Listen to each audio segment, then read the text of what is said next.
You've come to the right place. If you're looking to create, launch, and scale a high-value online training program, I'm your guide, Chris Badgett. I'm the co-founder of LifterLMS, the most powerful learning management system for WordPress. Stay to the end. I've got something special for you. Enjoy the show. Welcome back to the Education Entrepreneur Mentor series.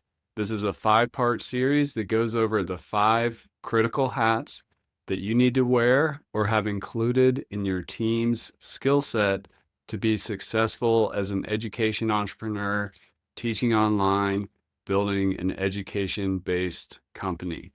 Those 5 critical hats are becoming the expert, the entrepreneur, the teacher, the technologist, and the community builder.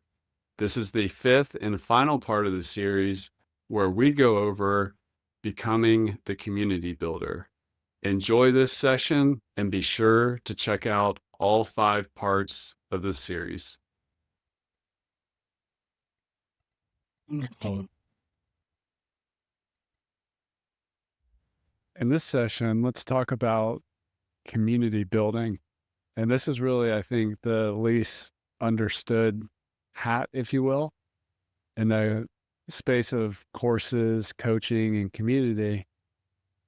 Community, I think, is the least understood, has the highest failure rate. Yet, in fact, it's one of the things that's as old as humanity, this idea of community. But I think we've had trouble translating community to the online world in many ways. It's pretty new to online in terms of building education and really thinking about intentionally design it. But let's start before the product. Let's think about building free communities as a form of marketing. Community-based marketing, in my opinion, is actually one of the strongest forms of marketing. If you can, in fact, use your free community or somebody else's free community to get traction for your ideas, build authority. But first, let's imagine planting a community, like your own community. You're committing to this strategy.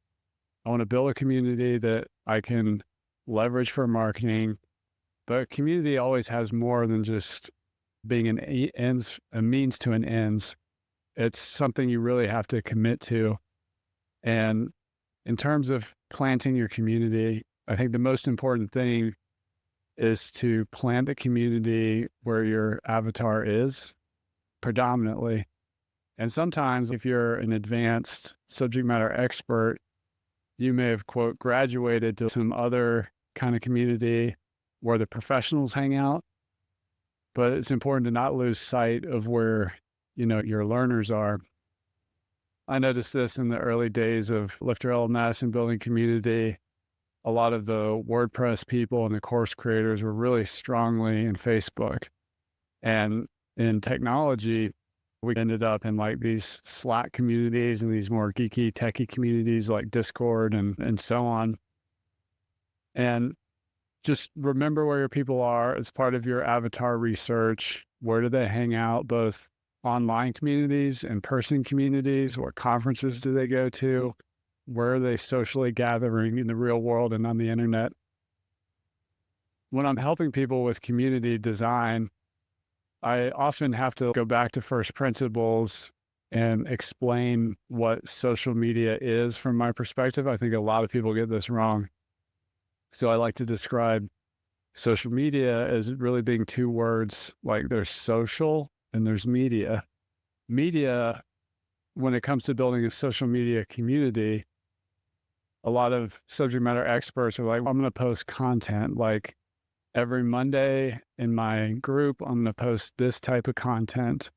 I'm going to post links to my new course launch or do other kinds of marketing content. I wrote a new post. I published a new video. But that's just media.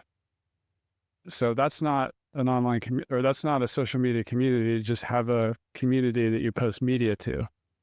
And then there's the social part, which I think a lot of people get wrong, where you actually have to be social and your community members need to be social for it to not be a dead community or feel like a pitch fest. So I think of social as conversation. So it could be commenting on somebody else's post. It could be posing a question and not just like, all right, cool, I posed a question as my post for the day and walk away. If people start commenting, or you want to engage and not just be like broadcasting, this is a conversation, this is social. Building a community is a really big commitment. And it's important to, especially as the leader, to not just do media and not just do social and just like react and stuff, but not post your leadership content, if you will. Consistency is the name of the game with community. I think the best communities, especially in the beginning, it's really a daily commitment.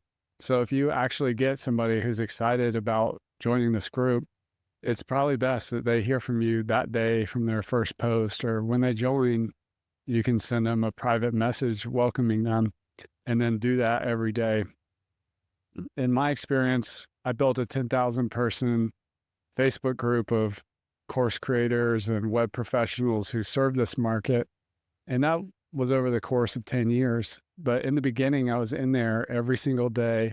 I had a rule that I would have nobody leave a post and not have a comment no matter what from me or the community. So I was really committed to every single conversation and being consistent, posting and conversating on a daily basis. And as time goes on, I could scale back a little bit. I had team members get in and help facilitate in the conversations and the content.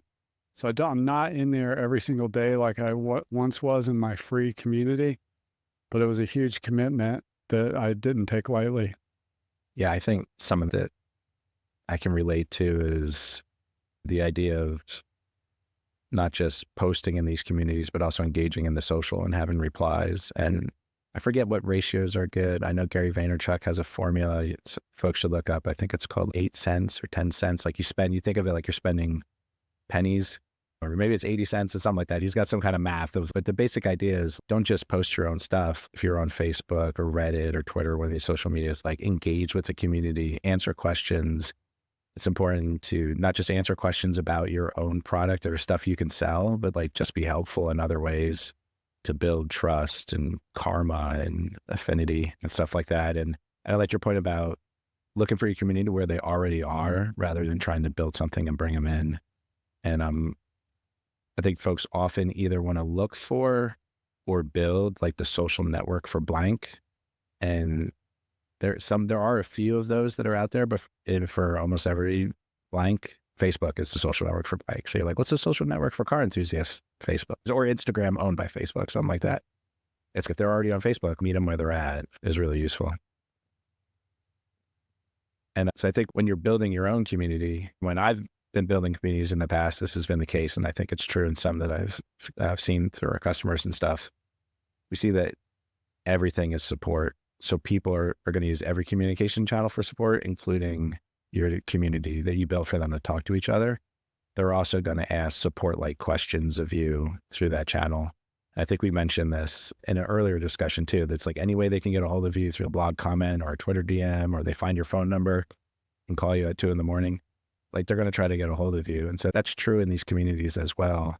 And I know that we struggle with that to just have our community and discussion forum devolve into another support forum. And what we do to combat that is we engage and redirect. So we don't try to stop it. It's going to happen. Like it's very natural. And it's not every once in a while, I don't want to go through the official, I think I know better and not get faster support here.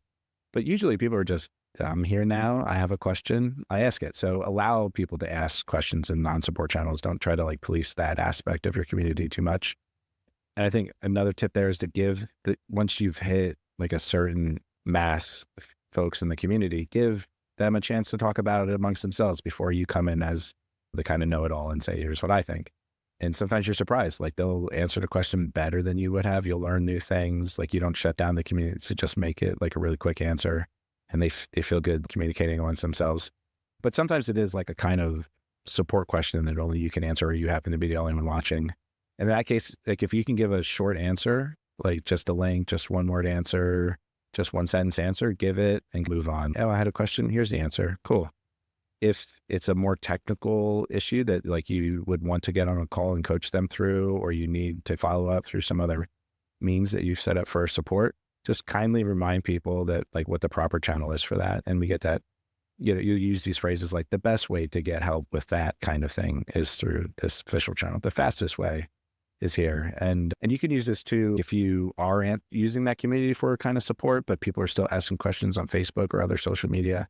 Sprinkle in links back to your own community or the official community. Like if you're in like a Facebook group that's branded and has other goals, you got to be careful about that. But if it push people back to your own community that you own.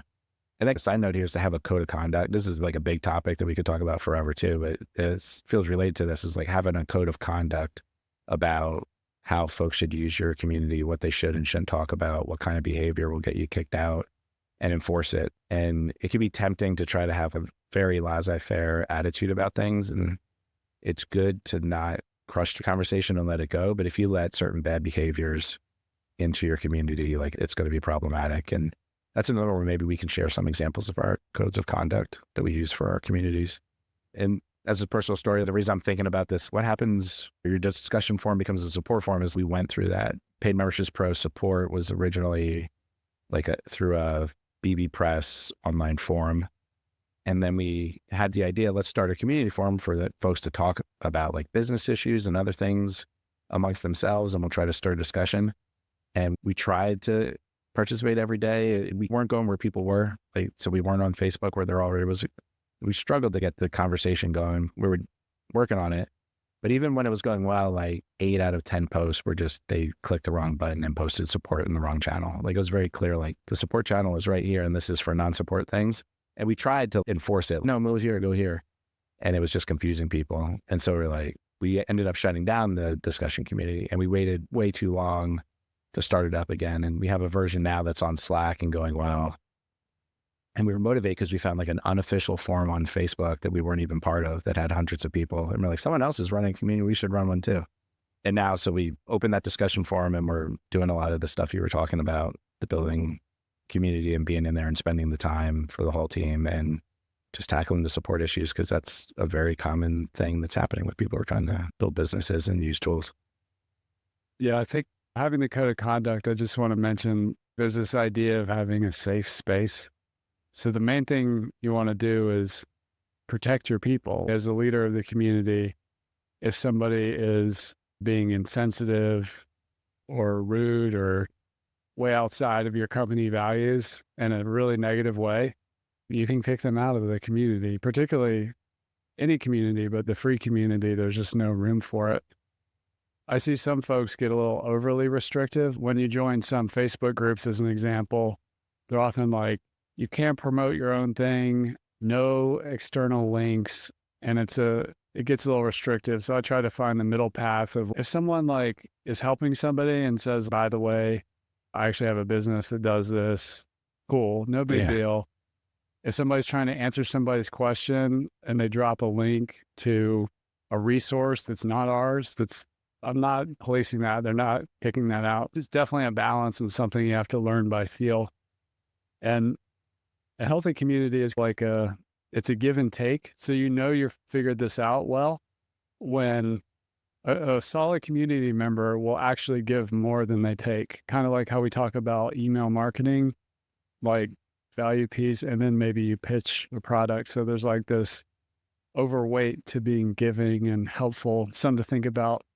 And just one more pro tip is that if you have an all-star community member who's doing really well in your community, doesn't work at your company, you can deputize them and make them a moderator or ask them to do more, potentially give them free access to your course, your membership, your software, whatever.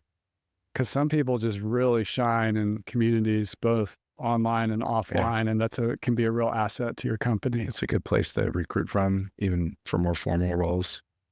And I think something I'll say about that code of conduct that you touched on was making sure you preserve that open space for people so they can have discussions. And I think you might feel like if you're writing code of conduct, don't think of it as like we're policing certain kinds of conversations just for the sake of it or because we don't like it. If you think there should be a goal for the forum, have the water cooler random channel where you're talking about Netflix shows and stuff. Cool. But in the general section, it's, hey, we're all trying to build businesses here. Hey, we're all trying to launch courses here. Hey, we're all trying to talk about football here. there's a goal for the community. And so if you keep that in mind, and then the second one is you want to encourage as much as possible discussion around that goal, that'll guide you over the types of behaviors that draw away from if certain kind of overly aggressive and political or different things that get posted, they discourage people from coming and participating. And that can guide you as you're not picking, I like these people, not these people, I like this way of talking, I don't like this way of talking. There's have a goal for the community. And if your discussion is pushing the goal forward, that's good. And certain types of discussion that steal the air from the room and cause other people to be quiet, it's, you want to handle that. Let's talk about paid communities as like part of the product. Like it's in the pricing, it's a line item on your features. That community is included in your purchase. The big idea here is a concept I call finding the others. So if you've ever, and I guarantee that anytime anybody has had the experience of like found my people, for me, I've run in like entrepreneur circles, climbing circles, dog sledding circles, and I like find the others like, oh, there's these people that have the same interests and idiosyncrasies as me. And that can be like a huge benefit. And it happens for free in life, but it can also happen by design as part of a course. And often when you find a really good kind of customer avatar, there's actually like some negative emotion there, like loneliness or nobody understands me, or I'm happy in my family or my friend group, but I have this like weird little obsession or hobby or interest or whatever. And then you find those other people that are like really into drones or starting companies or a certain type of fitness workout or yoga or whatever it is. And there's this like excitement and energy giving experience of finding the others. There's a saying in our industry when you build a great community and it becomes like this real viable business and it's growing over time. People will often say, the subject matter expert will say, they came for the content, the courses, the coaching, but they stay for the community. We've talked about recurring revenue in another session, and having a functioning community can be a big part of that. Like, how do you do that and create that finding the others experience? You can actually look to the offline world in the communities you participate in, whether it's spiritual or sports or some kind of fitness thing or some kind of food thing. There's often this concept of rituals. A group will have their rituals, like at a sporting event, there's a series of events. If you do religious things, there's like these series of events that happens. So like creating rituals in your community can be very helpful. I was in a community once where I think it was once a month, there was a post in a group about what are your top 3 wins.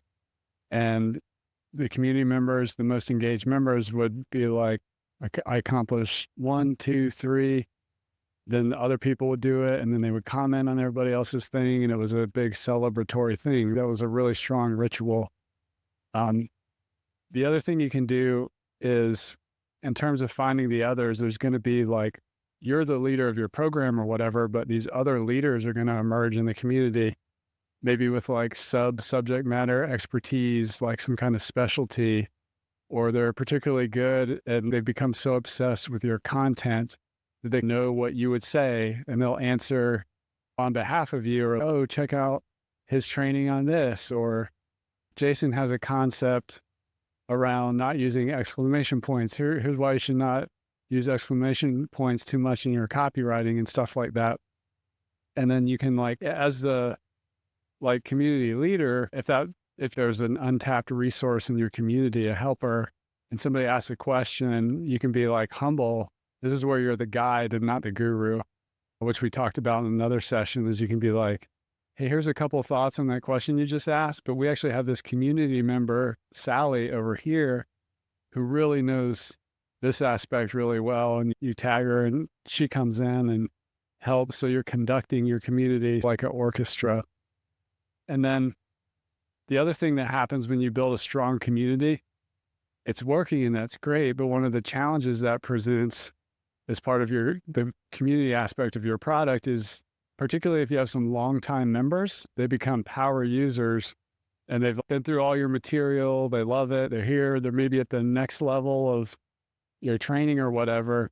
So you get the graduate students mixed in with the freshman class. And sometimes the new people feel a little overwhelmed, and it actually makes their imposter syndrome worse. So they're like, oh my God, all these folks in here are already so advanced. Am I in the right place? I don't want to look immature, or I don't know what I'm doing and stuff like that. So design around that. Have a process for welcoming new members, making sure they feel welcome and seen, and set the expectation, particularly with your advanced users in the community, that like, hey, there's an expectation to help the new people coming up, kind of like that little brother, little sister kind of thing. And I just want to mention that Jason and I are here as business partners because we met at some paid and free communities, events, pop-up events, and things that happened over the years. So we got to know each other by investing in paid and free communities. So it's amazing. So what happens is when you have a strong paid community, I've seen it in my free and paid communities where members become like, they do business together, potentially all the way up to business partnerships.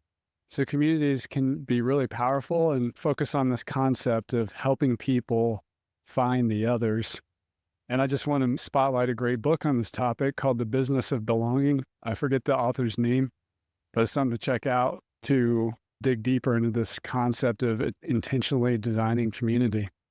David Spinks. Yeah, so the author of The Business of Belonging, How to Make Community Your Competitive Advantage by David Spinks. So that was the book you were thinking about. I'd like to put a pin in a couple of things. One, like we met at an in-person event, and we do so much work online. The majority of what we're doing and we're talking about is online communities. And we even stressed how that's amazing because there's thousands of people for every niche around the world. But if you can get in person, there's something about, even if it's just with some of those like key people who come up out of your community on a small scale, or you tag along to another conference, let's all meet up at this other thing, like we did through WordPress events. Meeting in person is just obviously like another level of attachment and friendship. And honestly, that happens with folks in your community. And then another point, we talked how like the free community, you can think of it as marketing. It can be used as marketing for products. And then you specify like the paid community as a product. I found that's important. And as we're building up this community that we have now, which is free, but eventually have a paid component, I think about it like we have a bigger team. So there's literally like a marketing team and a product team.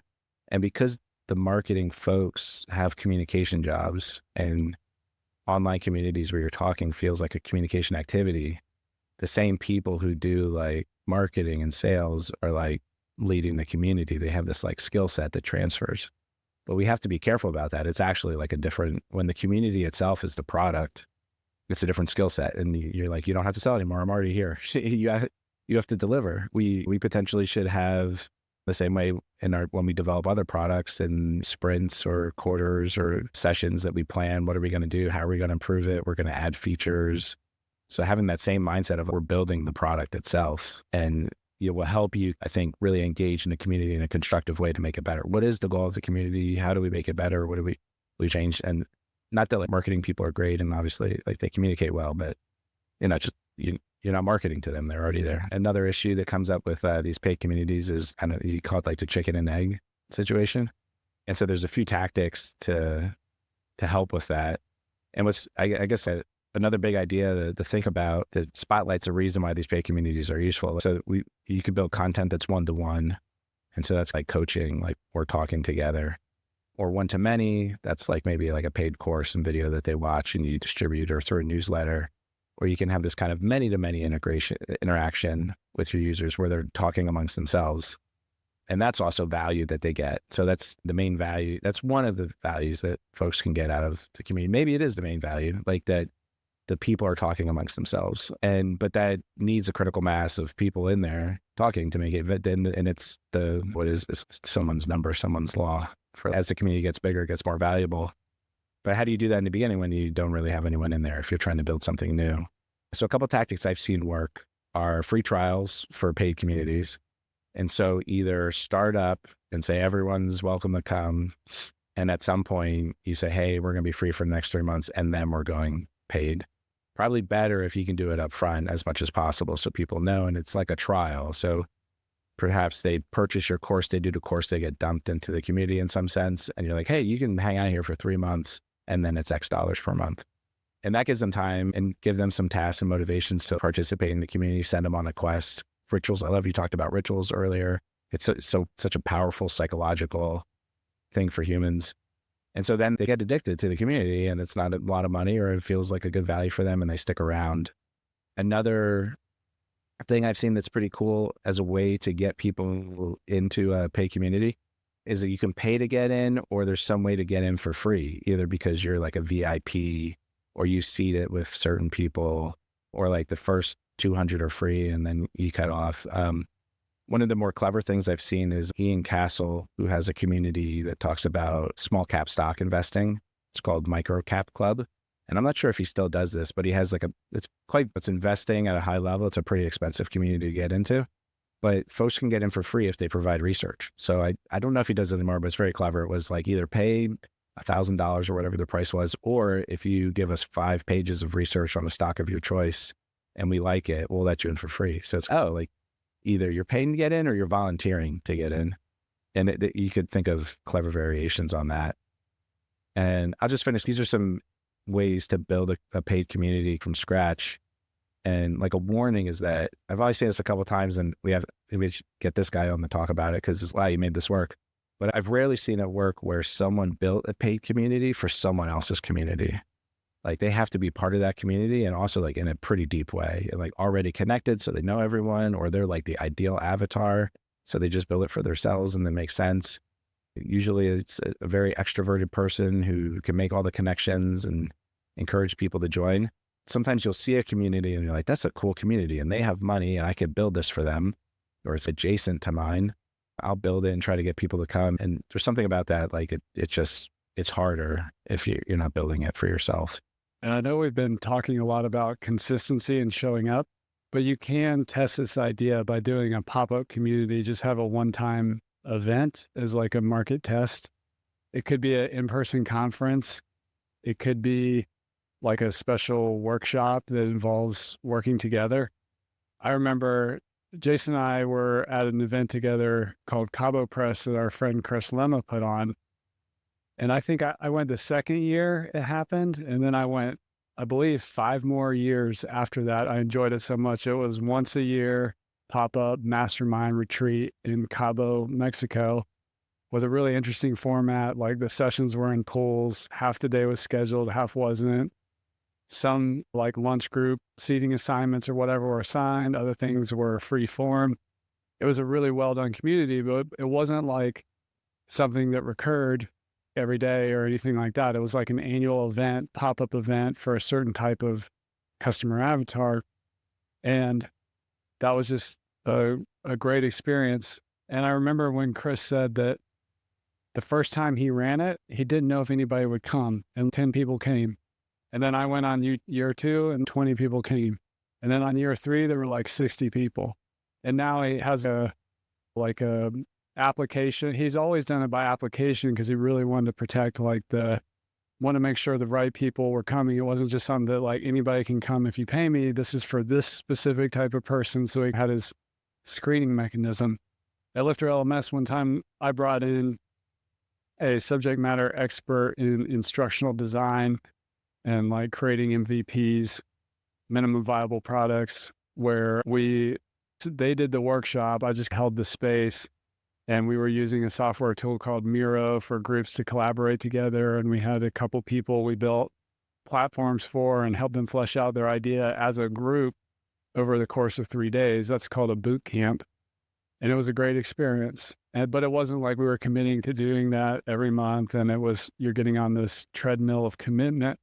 So think about, you can test community in the same ways as you can pre-sell and test other things without the recurring commitment. Let's talk about community design and management. Yeah. There's a saying I like to say about community, which is if you build it, they will not come. It's not about getting a community software like I signed up for a Facebook group, or I have installed the LifterLMS social learning plugin. I now have a community. It's true you do, but you built a house or you've scheduled the thing, but are people going to show up? Or are they going to keep showing up? I think of it as like holding space. Like you really have to, this becomes a part of your life. You have to lead it. You got to make the space for it. You got to protect it. And in terms of leadership, what I mean by that is this is one of those lead by example things. You got to post useful content. You have to like actually be social. You have to like help and highlight the people that are really outstanding in your community. If like a spammer comes in or somebody's behaving inappropriately, you have to kick them out. You have to protect the community. And I think it's also cool to be human in community. Like it may be like a professional business related community or athletic advice or health related advice community, but let a little bit of the humanity in. Sometimes you'll see community members support each other if something bad happens, or they might celebrate a birthday, even though they've never met in person or anything like that. And in terms of community design and management, I'll talk about Dan Martell's SaaS Academy community, which was really well done. He had a Facebook group. This was a 2-year program I was in for software founders. And there was courses and content and stuff, but there were also, the Facebook group was very active. And like you said, Jason, Dan was very involved. He was in there, he was posting content, he was answering people's questions. He was doing that humble thing where, you know what, we have this community member who's really the best at subject matter X, tag that person. I think he called that signposting. And it was a great experience. And then the in-person events he ran, big cities around the United States and Canada 3 times a year. We would fly out to that, stay in a hotel together. The actual conference room had round tables, not just like chairs in a auditorium style. And he would intentionally design, or he and his team design who sat with who for all 3 days. So he's trying to help develop relationships. This person needs to meet this person. This person is at a similar revenue stage. This person is really good at marketing. This person's really good at product. This person's really good at sales or whatever. And his table groups were like awesome.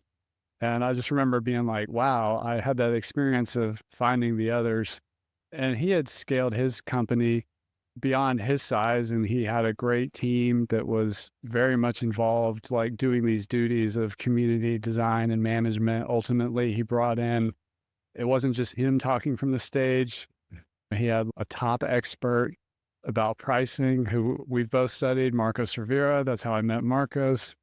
And he's one of the top software pricing experts in the world. So Dan guided us to Marcos and held the space for that knowledge transfer to happen. Some of the key themes are like being intentional about it, being committed, continuously working on it.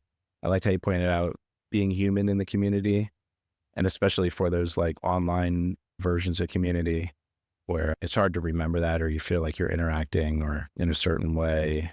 But just remembering there's a human on the other side of the screen will give you like the grace to work in moments, allow them to have mistakes and get closer. I mentioned how it's like these people, if you interact with them enough, they become your friends. Like we live like quite a bit of our life online. And I don't know, probably a few people like that. They're just like, oh, you're friends with them? Yeah. Hey, when was the last time you saw them? I've never seen this person in my whole life. Like they have a frog avatar and I don't even know what they look like or whatever. But yeah, that's a core value of ours about being human that helps guide things. Yeah. And maybe, so something I'd like to talk about around designing your community, because I've seen folks struggle with it, is to make sure that you have a concentration of your discussion, or put another way, don't dilute the discussion. And what I mean by that is minimize the different channels or categories or forums, like until absolutely necessary. So if you're familiar with a forum that can have multiple sub forums, or Slack has multiple channels, or if you're using a posting mechanism and you have different categories, what I would recommend is start with one channel or as few as possible. And it's okay if it's noisy. You want it to feel like there's a lot of people here. It's bumping. There's a lot going on. If you spread that out across a bunch of categories too early, it becomes like the Wild West. And like I see like little dust balls flying by. It's like, where are we? And you also, if you have too many categories spread out too thin too, it confuses people about where to post. They're like, I have an idea, but I don't know if that should be in general discussion or special discussion or news. Is that news or is it discussion? I'm not sure. So let the new channels and forums or categories come up organically. If it's noisy in that channel and there's one channel where everyone's talking, you'll start, oh, there's a common thing every day, or these people like to talk about this. We need a special place just for this kind of conversation, because you want to avoid what's called like the paralysis of choice when you're posting. I mentioned there's too many options. You don't know where to put something. Another part of like channel category design that can throw people off is if you use like jokey, clever names. And we used to call this like a web design. If your menu was like mystery meat, you remember that term? Everyone wanted to say, what is this called? This is called like Jason's Garden. And you're like, it's your about page. People know these things are called about pages. Just say about, and that's what the title of the link should be. It's the same thing when you're labeling your categories and channels. You want to use descriptive names that explain what kind of conversation goes there and have a sticky post or some kind of note that's, this is what talks here, and lightly police it. If you have a support channel or like a development channel and people start talking about development and you just quietly nudge them, okay, you should talk over here. Yeah, minimize the in jokes. You talked about how there's like these like PhD level, after a while, experts who are in your forum, they've been there and they start building like a cabal, like this like force of nature. And there are different, those folks who've been on your forum for a while are like, they work in the forums in a different way. And they have these like in jokes that develop. And that can be a source of community, but you want to be conscious of like when new folks get onboarded, that they don't just get hurled into this. Maybe even just have a one pager, here's all the jokes and terms. But avoid naming your categories after those things. And I guess like a personal story to like nail that home is I'm part of a small investing group on a Slack. And I think there's 6 folks in there right now, but there's 12 different channels. So it's only 6 people talking with 12 channels. And a lot of them do have this kind of like mystery meat name. There's stuff like the CFO's office, rat race, or big picture. And I'm often like sharing news about something. And I'm like, is this big picture news or it's about my job because I found it while I was working, or I take the CFO role in my business. So maybe it's CFOs, like it's confusing where they go. And it's confusing then even just literally the user experience of using the Slack app. I get a notification. I'm like, that looks interesting. And if I click on it and Slack kind of breaks, it doesn't take me to it. Then I go into the root of the form and I'm like, wait, I don't know which channel that would have been in. And yet, so like you want to minimize that kind of like hunting and pecking. And this is like a small group of people who know each other mostly offline anyway. And we're willing to put in the work to talk to each other. But if you're trying to build a community and charge for access and grow it, like this kind of friction is going to be counterproductive. Yeah. And just another pro tip, if you just do have one channel, like in Facebook as an example, you still just have one channel, but you can add a hashtag and you can train members like, oh, if this is like your wins post, put hashtag wins on it. Or when you start the thread, put the wins thread on it. So you can create some filtering with hashtags. And another cool thing is some communities are more serious or focused than others. And one cool one that we do is called the water cooler. So for example, in Slack, whenever you start a Slack instance, it comes with a general channel and a random channel. So Slack knows this, that like these two will happen no matter what, likely. So when I said one channel, I was thinking the one channel and the water cooler, general random channel. Yeah. It's important. This episode of LMS Cast is brought to you by Pop-Up Maker, the most powerful, trusted pop-up solution for WordPress. Whether you're selling online courses or memberships, Pop-Up Maker helps you grow your email list, boost sales conversions, and engage your visitors with highly customizable pop-ups. Imagine creating custom opt-ins, announcements, and promotions that actually convert. I personally use Pop-Up Maker on my LifterLMS websites for lead magnet opt-ins, cart abandonment, upsells, downsells, and guiding users to helpful content. Pop-Up Maker is an essential tool for growing my email list and making more money online through my website. Ready to take your website to the next level? Head on over to wppopupmaker.com/LMScast and save 15% on your order. Discount automatically applies when you visit through that link. Pop-Up Maker also has an awesome free version, so you can just use that as well. Go to wppopupmaker.com/LMScast and save 15% off your order, or get started with the free version now. Get more leads and sales on your website with Pop-Up Maker today. Now back to the episode. If it's really serious, you want like the subject matter to really stay focused in the general channel, you can use that random channel or that water cooler as the, not junk drawer, but like everything else over here, or personal life over here. If you're like really on mission and you want to keep your main channel or main key channels really focused. Let's talk about online versus offline communities. In my opinion and experience, as both a user or a member of communities and also a creator of communities, I think hybrid is the best, where you have some offline and some online. Now, it's really hard if you sell training courses and coaching all over the world to create an in-person event. But if you can, or at least do it in your home country, or if you're big enough in your own city or geographic region, I highly recommend it. You can one thing you can do to add an offline community if you're like small and you're not sure if you can pull it off, is you can actually tag on to an existing offline community that your people are already likely going to. There could be like a professional conference that happens for the industry that your people are in, or maybe it's a sporting event or something. So you can just like either right before, during, or after. It could be as small as like a 2-hour, let's meet up at this location, grab some drinks or some food, and just get together and chat and meet each other in person. It can be that simple. So there's ways to hack your way into the momentum of where these people are already hanging out. And that's why it's good to be clear on who your customer avatar is. And you can also test communities. So similar to marketing and doing pre-selling and things like that, it's good to run some tests. So you may think that your main community is in a Facebook group. Like, that's a pretty good guess. But there may be this other opportunity you don't know about. Crypto people are on Discord a lot.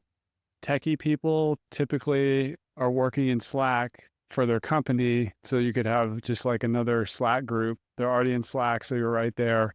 There's all kinds of different ways to think about it. I do like the idea of staying focused, but it's good to test. And one way you can do it is just test yourself as an individual, join somebody else's community that has the same avatar, see how active it is over there. And sometimes you will find, oh wait, I could have two communities, or maybe my community's migrating over here to this platform. I might want to try that. I might want to try having it on my website and see if I can make it work. So it's okay to do some tests, but I definitely recommend not just finding as many community platforms as you can and starting them all at once. Is too much to manage. It's also not the end of the world to shut down one with heads up, like, hey, this community is moving here. You mentioned earlier you were on a forum and you, I think, shut that down and moved over here. We actually started at LifterLMS with a bbPress forum as well. Decided that it was better through a support ticket system and our live calls and things like that, our office hours.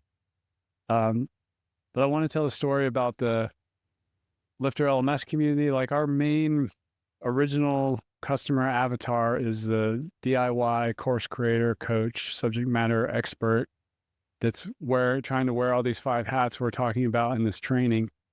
But what I noticed is no matter what I did, this other avatar was always here, which is I build websites for clients, the WordPress professional, the agency. And then within that avatar is also on Facebook. But within that, the people that were more engineering developer focused, they did not like Facebook. They weren't that engaged with it. So what we ended up doing was testing out Slack channel, a developer community on Slack for LifterLMS. And then that became like the developer spot. And like the conversations are so different what's happening over in the developers versus in the Facebook community. And to your point earlier about marketing isn't always the best to facilitate the product side of community.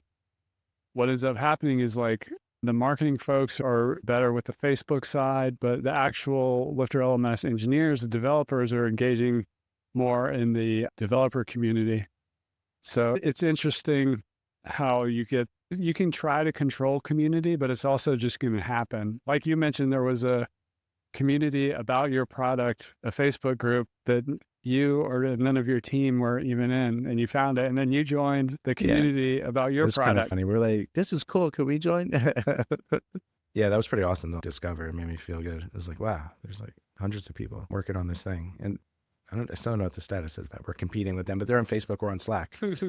One thing I liked about your, like the LifterLMS developers community is it had a test or like a form you had to fill out to get in. Yeah.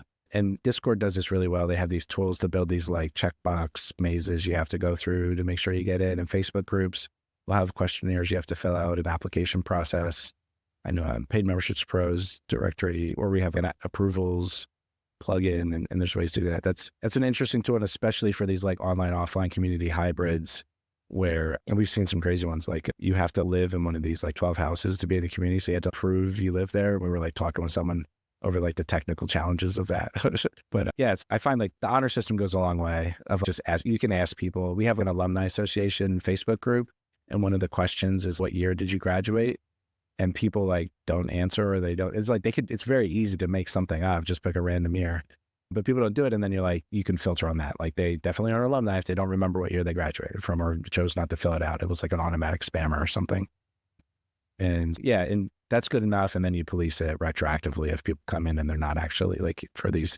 I've seen lots of these communities that are focused on like a physical space, or like the mountain association or homeowners association or something like that. And you want to make sure, or even professional associations have applications. Are you actually a nurse? Are you actually a police officer? Another thing that comes up in my communication with these kinds of offline communities that are coming online for the first time, and I thought we could chat about it a bit, is I remember having customer interviews with a bunch of these, and the same conversation kept coming up where they would say, what I really want is a place for my members to be able to collaborate. And I'd be like, oh, cool. Like collaborate on what? And they often like couldn't really answer. Oh, no, just like collaborate. I was like, what does that mean? And I think a lot of times, back then I have a guess, but I was like, I really don't know. A lot of people talk about collaboration, and it depends on the context of the organization.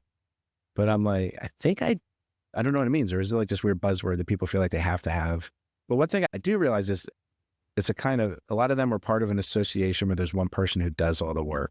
It's like a nature preserve, and there's people have membership, and some people donate, and some people are members because they bought a brick on the path or something. But there's really one person who organizes and maintains it all and does all the work. And maybe what they mean by collaborate is get more people to help out here. And I was like, and I don't actually have the answer for that. I was like, I don't know how to have technology force people to participate more. That's a really tough question. I don't know if you have tools about that. And the other thing I could come up with then briefly is like, in like a board situation, that same kind of thing that comes up sometimes, one person is handling the technology and like they want to talk with each other about things. And that's almost how I want to train them on how to use Google Meet or like a kind of web conferencing software to talk online, and how to use Google Docs or some other system to keep track of notes.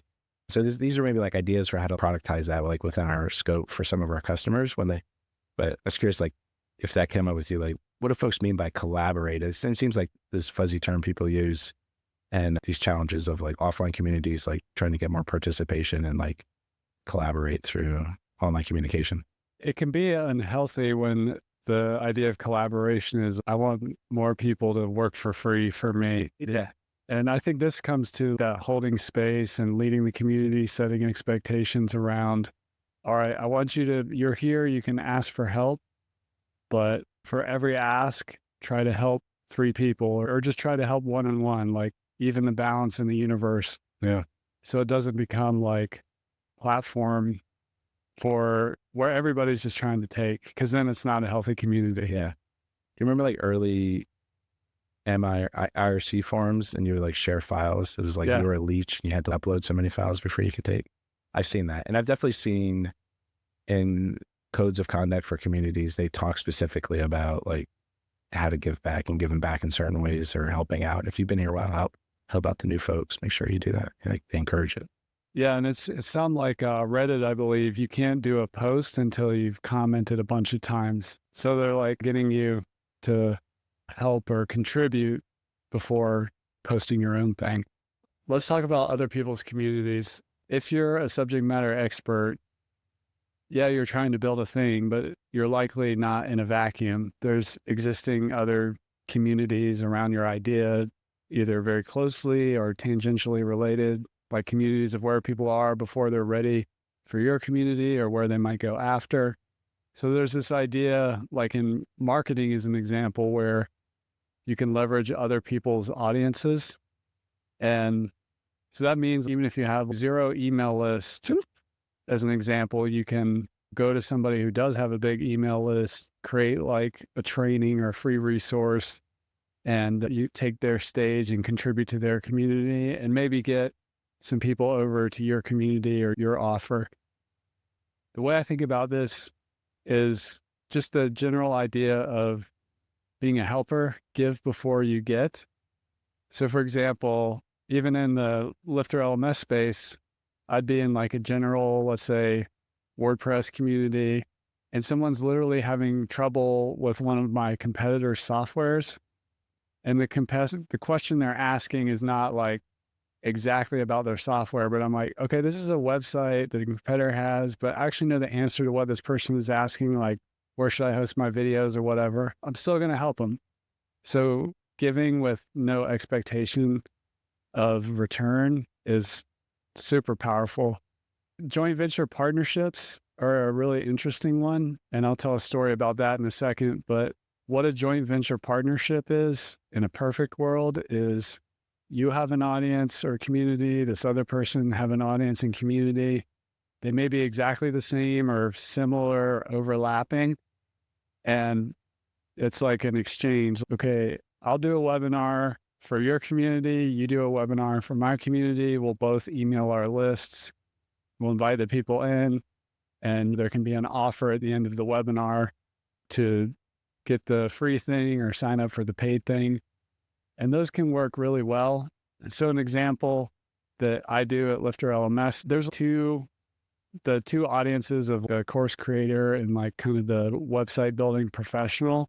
There's some people that I do joint venture partnerships with that have like really just the course creator. They're not like techies at all. And I have a bunch of techies that, but also course creators. So our products are not in competition. This person is selling coaching and courses and stuff. I'm more on the software side, but we have a lot of overlap in your audience. So once a year, we basically do an email exchange, an email to whatever the main offer is and something like that. And this person I've met with, I've gone offline and I've been to their house in your home. I've been to mastermind events that they've put on, and we just develop partnership. We've become friends. We ask each other for just business help from time to time. And we have this kind of business relationship where we just do this exchange once a year. And I've probably done that for 6 or 7 years at this point. So that's a joint venture partnership. Then there's affiliate partnerships, which are a little more straightforward in the sense that you can set up an affiliate program where somebody promotes your course or your membership, they get a unique link that's trackable, and there's automated systems for handling this. So they can promote your program to their community. The affiliate system measures and tracks that link click. And if ultimately within 30 days or whatever, that person ends up buying something, that person earns an affiliate commission. which in the course space is typically anywhere from 15 to 50% of the transaction amount. So that's a way to, if you introduce an affiliate program to your online education platform, it's a way for other people to essentially sell for you to their audience. Collaboration point story with LifterLMS, but around the same time as we introduced our Facebook group, there was another popular software called WP Fusion, which connects your website with Lifter on it and other popular software to CRM companies like Salesforce, HubSpot, ActiveCampaign, ConvertKit, and so on. And we've integrated our softwares together. They work really well together. I help out in the WP Fusion Facebook group. Jack, the founder of WP Fusion, whenever somebody has like a marketing automation question or whatever, he comes over to our Facebook group. He helps out. So it's just like this partnership where we're leveraging each other's community, but it's a triple win. It's good for me, it's good for Jack, and most importantly, it's good for the user. They're getting the help from that outside expert, and the outside expert is also now getting exposure, potentially new customers. We recommend each other's software. We both use each other's software. It's just a strong partnership where two communities are working for the benefit of all. So many good options there for how to think about these other communities. And you talked about adjacent communities that come before or after in the journey. And I think that like a phrase is like, what's next is this one that can be used in the sense of if someone takes a course and at the end of it, they're finished and you don't have a community, if you don't have your own what's next, is what's next, maybe you pass it off to another community and you become an affiliate of theirs, or you give someone sales leads for an even bigger course, or you could be on the other end of it where you reach out to some of these other products and communities that have that kind of what's next moment. Like they finish this thing, they graduate from that, but that person doesn't serve that user anymore or have an upsell. But you do. So it's a good way to, through these affiliate relationships, cross-pollinate between products and communities. Yeah.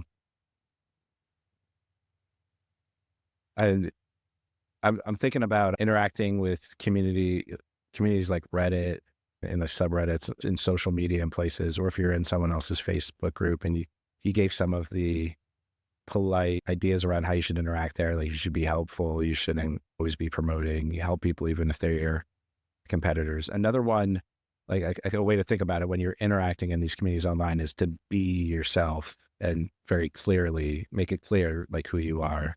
I think there can be a temptation, for example, when you're on a subreddit and someone says, what's the best LMS? To almost, when you're like, I have one, to just like almost pretend you're someone else or just answer and not be clear that you're the owner of the product that you just linked to, because that feels potentially more authentic to the moment, or it's just like awkward to out yourself. But I think that's troublesome if you don't declare your biases and aren't clear about who you are. These like internet sleuths will go through your history and be like, wait a second, this is Chris Badgett. It's like, and they'll think you're up to shady stuff, even if you just felt a little awkward. You don't want to make it awkward. You just had a good answer for someone. So it's almost be a little obnoxious about it. I have a bias because I'm Jason Coleman, the owner of this thing, but we have a really good product that answers that, or a really good blog post that answers this question. And even on some sites, if they allow it in a signature or some point, put it in the footer, or use your real name, stuff like that, and declare that you're biased about how you're responding. And I think people appreciate, like on something on like Reddit where you can upvote and downvote. I'm always worried when I do this. It's like, all right, I'm biased because I own this thing, but we have a really good solution. Here's how it works. And I think I'm worried people will downvote it because, yeah, you can't trust that. There's this like, in some of these forums, like Reddit knows the bias is there and they're sensitive to it. And they don't want to talk to you. They want to talk to other people. But if you're there and you're like, hey, I'm biased, but and you're just useful, I'm surprised you don't get as many downvotes, and people who know about your product might upvote it. So people respect the honesty. So like another case of this is Paid Memberships Pro. We have a bunch of free open source plugins, and a lot of them were hosted on WordPress.org. And WordPress.org had their own support form system, and we had ours. And this has always been a little bit of a challenge because if you don't support people in WordPress.org, it actually affects like your ranking, your search ranking. And there's no way to disable it or just say, we don't support it here, we support it over here. They're like, hey, if you host on WordPress.org, you have to support on our system too. So actually, there's a support form, and I would pay people to monitor that and answer questions. But it's still, from time to time, this happened at least a couple of times, someone would give us a negative review, either on WordPress.org itself or even on a third-party type review site. And they'd be like, Paid Memberships Pro charges for support, and they wouldn't answer my question. But I went to WordPress, and WordPress answered my question. And I'm like, oh, like WordPress didn't answer your question. Like, I paid someone to answer your question. Like, that person works for me. That person was part of Paid Memberships Pro. And it just wasn't clear because it's called WordPress.org, the website, the big WordPress logo everywhere. And folks who beginner's mindset, they're interacting with it, they're confused about how they're getting support. So all they saw was when you go to /support at Paid Memberships Pro, we offer paid support. And now that forced us, that feedback, that we should more prominently focus on our free support. And especially now that we've moved outside the .org repo, we have to make our free support more prominent so we don't lose people who just think you have to pay. But what we did, so that's one thing we did was like, hey, made our own free support through our email and contact forms more clear. But we also, on WordPress.org, would put in our signature every time we help someone, Jason Coleman, owner of Paid Memberships Pro, or your title at Paid Memberships Pro, to try to make it a little more clear. Hey, this is a Paid Memberships Pro person interacting with you. There's so many benefits to just like actually being yourself and being clear about who you are and being one human being per account, rather than playing games and trying to be a character or pretend you're someone you're not. And that completes our session on community. And if you enjoyed this, I just want to say I've really enjoyed this conversation, Jason. And this has been a great conversation around community. I'd encourage anybody who listens to this to think about all the 5 hats, in addition to the community hat: the expert, the entrepreneur, the technologist, the teacher, and the community builder. And if you're really into this stuff, you're not alone. So in many ways, Jason and I are really into this stuff. We've been in it for over a decade, and finding the others, like we found each other through the internet. So if this is your niche and you're feeling the vibe of this community, you're not alone. I just want anybody who hears this conversation to really think about that. And Jason, I appreciate the great discussion we've had. Awesome. And that's a wrap for this episode of LMS Cast. Did you enjoy that episode? Tell your friends and be sure to subscribe so you don't miss the next episode. And I've got a gift for you over at LifterLMS.com/gift. Go to LifterLMS.com/gift. Keep learning, keep taking action, and I'll see you in the next episode.